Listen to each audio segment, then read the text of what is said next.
এখনই বাড়িতে বসে থাকতে থাকতে প্ল্যানিং হলো যে কাশ্মীর যাব। আমার ফ্রেন্ড ঝিলিক, ওর ফ্যামিলি, আমার ফ্যামিলি মিলে। তাই এখনই হঠাৎ করে ড্রেসটা চেঞ্জ করে স্কুটি নিয়ে বেরিয়ে পড়লাম টিকিট করতে। তো অনেকে ভাববে যে অনলাইনে দুনিয়ায় কেন স্টেশন দিয়ে টিকিট করতে যাচ্ছে। তো স্টেশন থেকে টিকিট করলে দামটা একটু কমও পড়ে আর সিটটা ভালোভাবে পাওয়া যায়। অনলাইনে টিকিট করলে সিটটা এদিক ওইদিক ছড়িয়ে যায়। সেই কারণে হুটোপুটি করে ছুটে চলে যাচ্ছি স্টেশনের দিকে, বর্ষা আমি। তো আমার হাসব্যান্ড জানোই তো, ও এইসব দিকে চাপ নিতে পারে না। ওর তো ঘুরতে যাওয়ার কোনো ইচ্ছেই থাকে না, সবটাই আমার জন্য হয়। কারণ আমি হচ্ছে ট্রাভেলিং পাগল মানুষ। ছোট থেকে তো অনেক ঘুরে বেড়াতাম আর সেই কারণে তো এখন আসলাম অপুর দোকানে। অপুর কাছ থেকে টাকা নিলাম, দেন আমরা স্টেশন যাচ্ছি অন্য রোড হয়ে। এটা আসার সময় ওই রোড হয়ে আসলাম, যাওয়ার সময় পাঁচমাথা হয়ে স্টেশনে যাচ্ছি। তো বর্ষা ভিডিওটা করেছে সিনেমাটিক থেকে, দেখো আমি ওকে সিনেমাটিক থেকে ভিডিও করতে বলি। তো রোডের ভিডিও তো আর সিনেমাটিক ভালো লাগবে না, সেটা ফেসের ভিডিও হলে ভালো লাগে। ও পুরোটাই সিনেমাটিক করেছে, পিছনটা আর কি ঝাপসা হয়ে গেছে। তো চলে আসলাম স্টেশনের মধ্যে। এখন সব নিয়ে টিকিট করব। আর আমরা কে কে যাচ্ছি বলেই ফেলি। ঝিলিক যাচ্ছে, ঝিলিক হাজবেন্ড বাচ্চা আর আমরা তিনজন, আর আমি যাচ্ছি, আর একটা দাদা যাচ্ছে। তো দাদাটা রেলের জব করে, তো বলে তার টিকিটের কোনো ব্যবস্থা নেই। দেন স্টেশন এসে সব নিয়ে ফেলেছি। এখনো খুব টেনশনে আছি যে ফাইনালি আমাদের যাওয়া হবে তো। মানে ঝিলিক ভীষণই টেনশনে আছে, ও বারবার বলছে যে আমাদের মনে হয় কাশ্মীর যাওয়া হবে না। আমাদের প্রচুর প্ল্যান ছিল, মানে টিকিটের জন্য টিকিট পাচ্ছিলাম না। আর ফ্লাইটে যাব, তো ফ্লাইট এখন অনেক টাকা পড়ে যাচ্ছে। অত আর যদি অনেক আগে থেকে প্ল্যানিং থাকতো, ৮-৯ মাস আগে কেটে রাখলে হয়তো অনেকটা কমে পাওয়া যায়। তো যাই হোক, অনেক টাকা পড়ে যাচ্ছিল, তাই আমরা ফ্লাইট ক্যান্সেল করে কোনো রকম ট্রেনের টিকিট পেলাম। দেন আমাদের টিকিট হয়ে গেছে, এখন ভীষণ হ্যাপি। তাই বর্ষাকে বলছি যে ফাইনালি টিকিটটা আমাদের হলো। আর বৃষ্টি হচ্ছে বলে স্টেশনে দাঁড়িয়ে আছি। আর স্টেশন জায়গা আমার ভীষণই পছন্দের, স্টেশন আমার খুব ভালো লাগে।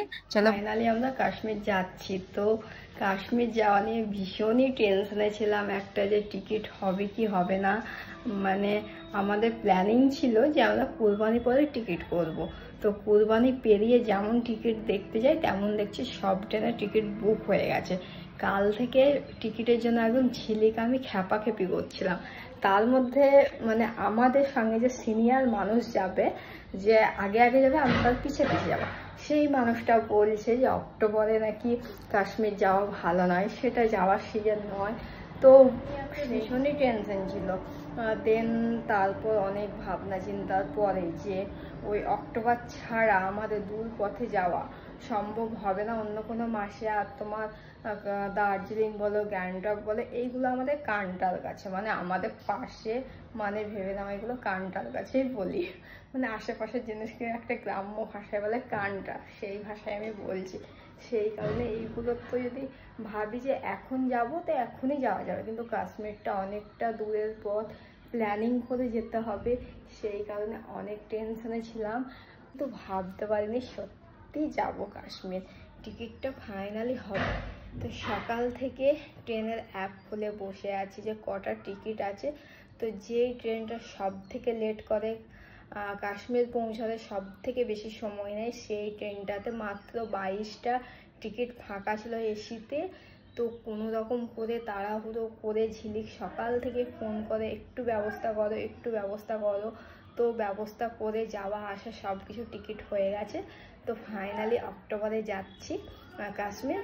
গতবার দিল্লি ঘুরে আসলাম, এবার কাশ্মীর যাচ্ছি। তো ভীষণই হ্যাপি, ঝিলিক আমি ভীষণই হ্যাপি।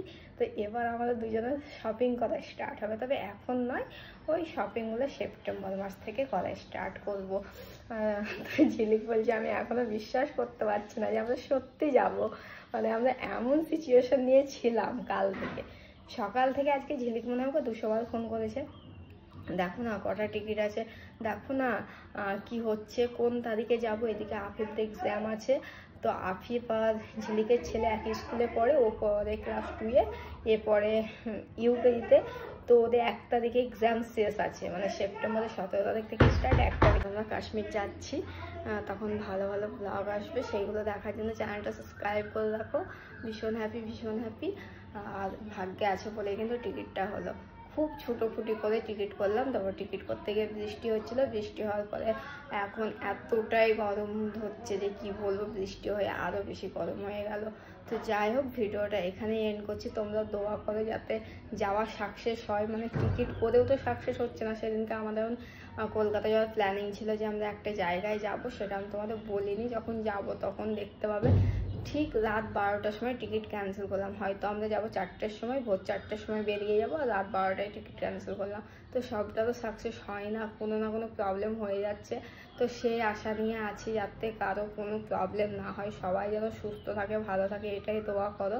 আর আল্লাহর কাছে এটাই আমি চাইবো যে সবাই যেন ভালো থাকে। আর যা হবে হবে। আমি আজকে যা ছোটাছুটি করেছি দিতে, মানে যা হবে হবে, আমি তুলে নিয়ে যাব। আমি সবাইকে বলে দিয়েছি যে তুলে নিয়ে যাব, যে কি শরীরে কি হচ্ছে না হচ্ছে আমি দেখবো না। আমি এন্ড করছি, তুমি সবাই দোয়া করো যাতে আমাদের যাওয়া সাকসেস হয়। কারণ এখন ফ্যামিলি বড় হয়েছে, কেউ না কেউ অসুস্থ হয়ে পড়ে যাচ্ছে, এই কারণে মানে টিকিট হয়েও শান্তি পাচ্ছি না যে সত্যিই কি যেতে পারবো, ওই দিনটা কি আমাদের সাকসেস হবে। তো আল্লাহ যদি পাশে থাকে অবশ্যই হবে। গত বছর দিল্লি যাওয়ার দিনে সকালে উঠে ঝিলিক বলেছে আমরা তো যাবো না, আমার ছেলের জ্বর হয়ে গেছে। তো আমরা বললাম ডাক্তার দেখিয়ে ওষুধ পানি ভালো করে বেঁধে নাও, যেতেই হবে, না গেলে হয়। 4 মাস আগে থেকে টিকিট করা আছে। তো সেই হিসেবে ওদেরকে ধরে বেঁধে নিয়ে গেছিলাম। এবারও বলেছি কিছু হলে ধরে বেঁধে নিয়ে যাব, কোনো কিছু দেখবো না। তো যাই হোক, ভীষণ হ্যাপি। ভিডিওটা এখানেই এন্ড করলাম। আর যাচ্ছি কবে বলতো, অক্টোবরে যাচ্ছি। তবে কবে যাচ্ছি সেটা বলছি না, যখন যাবো তখন অবশ্যই তোমরা দেখতে হবে।